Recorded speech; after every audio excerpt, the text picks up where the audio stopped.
Tara! Sa vlog na ito ay magsa-sightseeing tour tayo dito po sa People's Park in the Sky na matatagpuan dito po sa tuktok nitong Mount Sungay, ang pinakamataas na lugar sa Cavite na matatagpuan dito po sa Tagaytay City. Dinarayo ito ng ating mga katropa dahil dito makikita ang pinakamagandang view ng Taal Volcano at ng Taal Lake.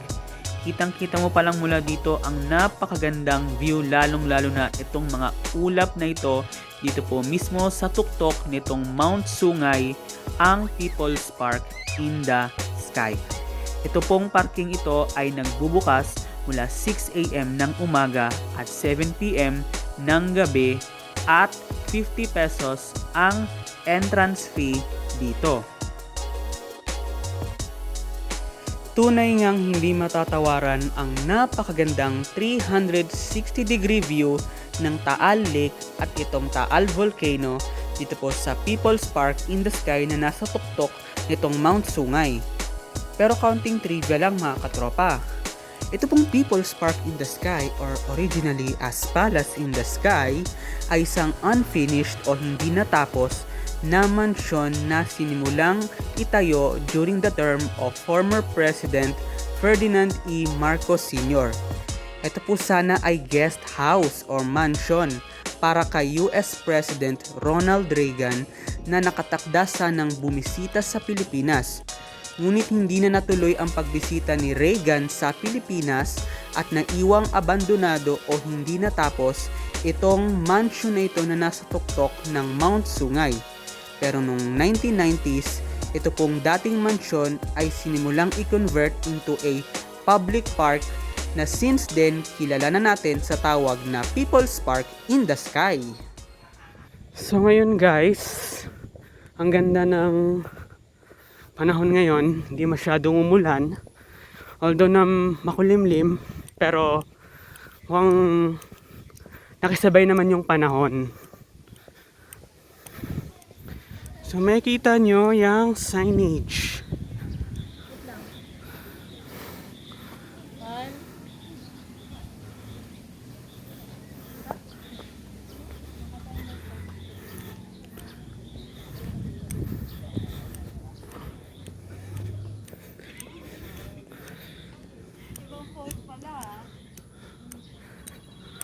So later on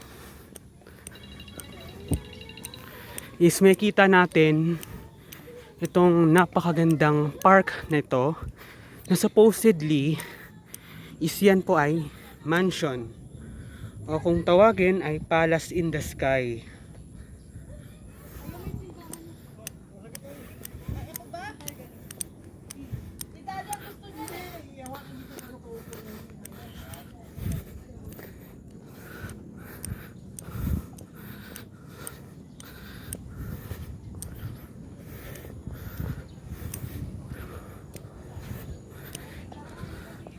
And mula dyan, so dito tayo pumunta. And ito na siya.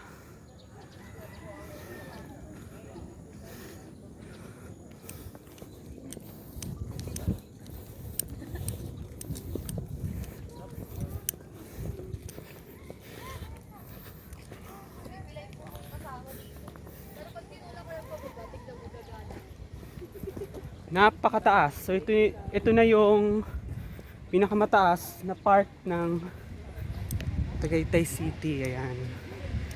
Tignan nyo naman.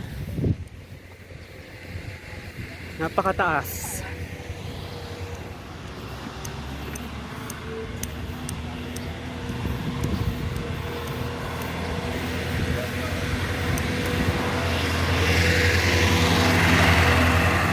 So, may dumaang jeep.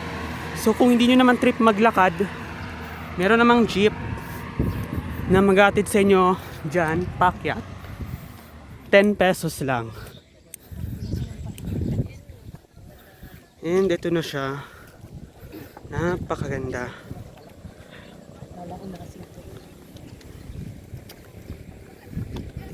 Napakataas ng view.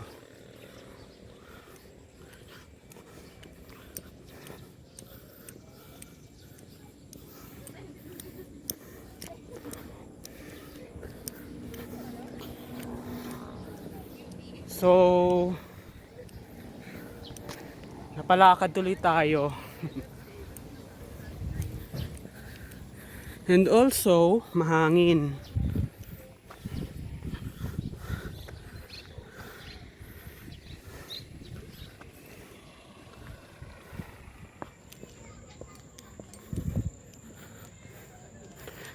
So mula dyan, makikita nyo yung overlooking view ng Cavite. Tapos doon banda yung Laguna Lake o Laguna de Bay.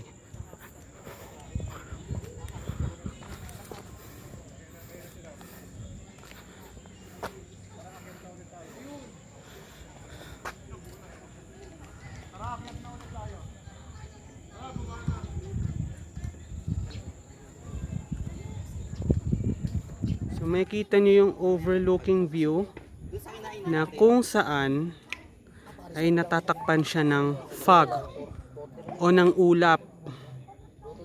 So may hamog itong part nito. So hindi natin makikita yung view ng Taal Lake at ng Taal Volcano. But hopefully, sana ay makita pa natin.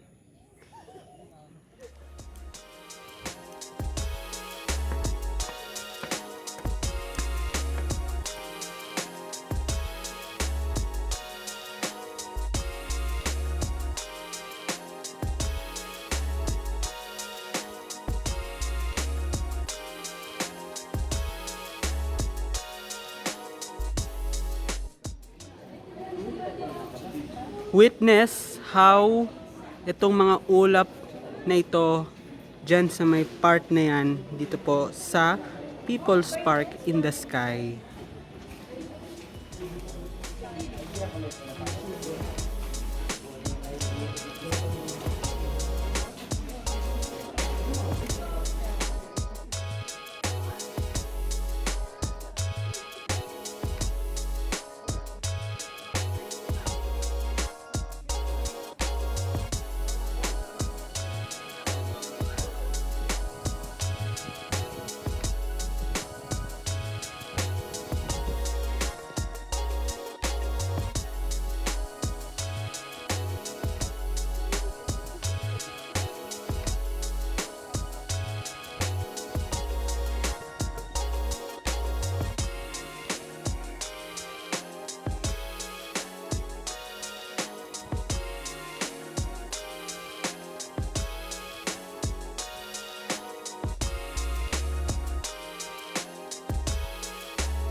So ito yung pinakababa niya, guys. So kitang kita nyo, maulap na yung papawirin. So hindi na natin nakita or nasilayan yung view ng Taal Volcano dahil natakpan na ng mga ulap.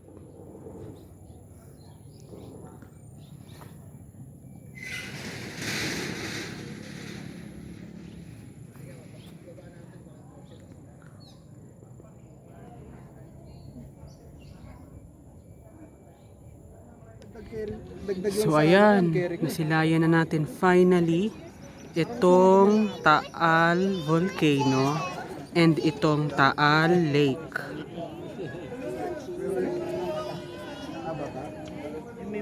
Bakit ano mo ano? Bakit yun pala? Hindi pang sports mode kasi. So yung part na yan yung Tagaytay Highlands if I'm not mistaken. Plus itong Mount Makiling. Yan yung tinuturo ko na yan. Yan yung Mount Makiling. Yan yung part na yan yung Santo Tomas, Batangas. And ito yung Taal Lake. Ang pangatlo sa pinakamalaking lawa sa Pilipinas after Laguna de Bay and Lake Lanao. And itong Taal Volcano, isa sa mga pinaka-aktibong bulkan sa Pilipinas.